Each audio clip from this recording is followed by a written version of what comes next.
Welcome to you, and we'd love to hear a little bit more about how this is all going to work and what your plan is. I understand you also have a diagram that you'll be showing everyone, if that can be put on the screen for our viewers. But Gonzalo Munoz, over to you. Thanks so much, Dominic, and of course, thanks to both co-presidents and our dear Executive Secretary, Patricia Espinosa. Myself and Nigel have this honor of being the UN High-Level Climate Action Champions, and mostly to connect the work of governments with the work of the so-called non-state actors.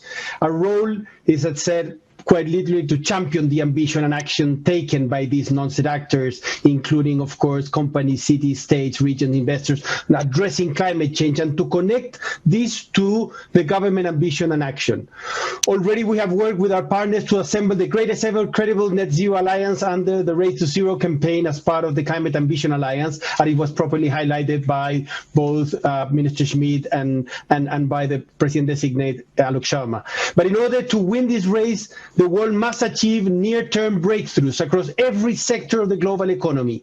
Crucially, we have been working with the Marrakesh Partnership, this global alliance of more than 320 major initiatives and coalitions, to launch the Climate Action Pathways last November. This set out the near and long-term milestones to achieve net zero, and in doing so, limit the global temperature rise to 1.5 degrees in key sectors of the global economy, absolutely in line with the Paris Agreement.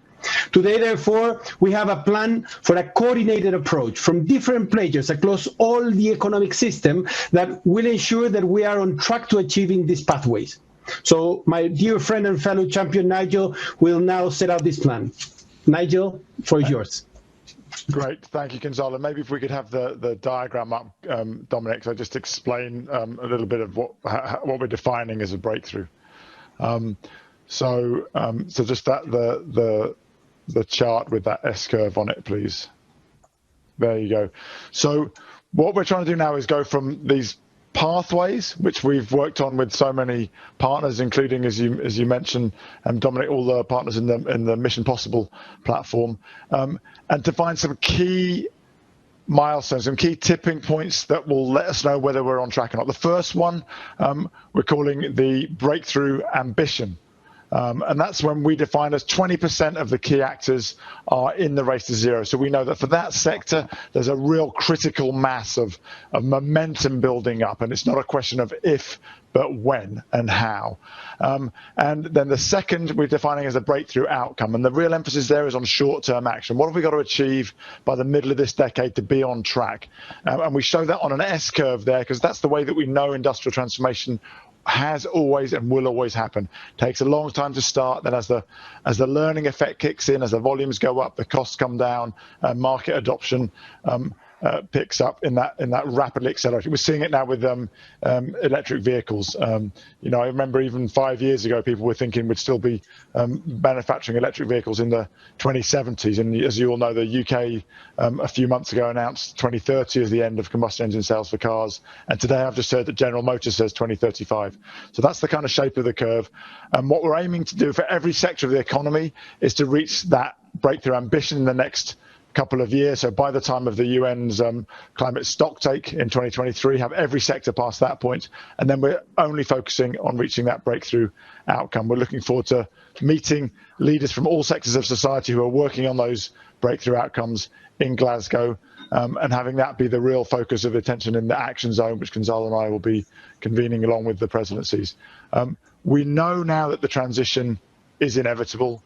We know it will occur through exponential change, and we welcome everybody to join us in the race to zero, and to realize that if you don't join the race this year, you're choosing to be left behind.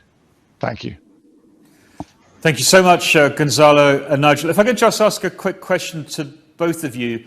If I'm a business or an innovator or entrepreneur listening to this, what do I do? How do I get involved? How do I find out which breakthrough area to jump into, or how can I help?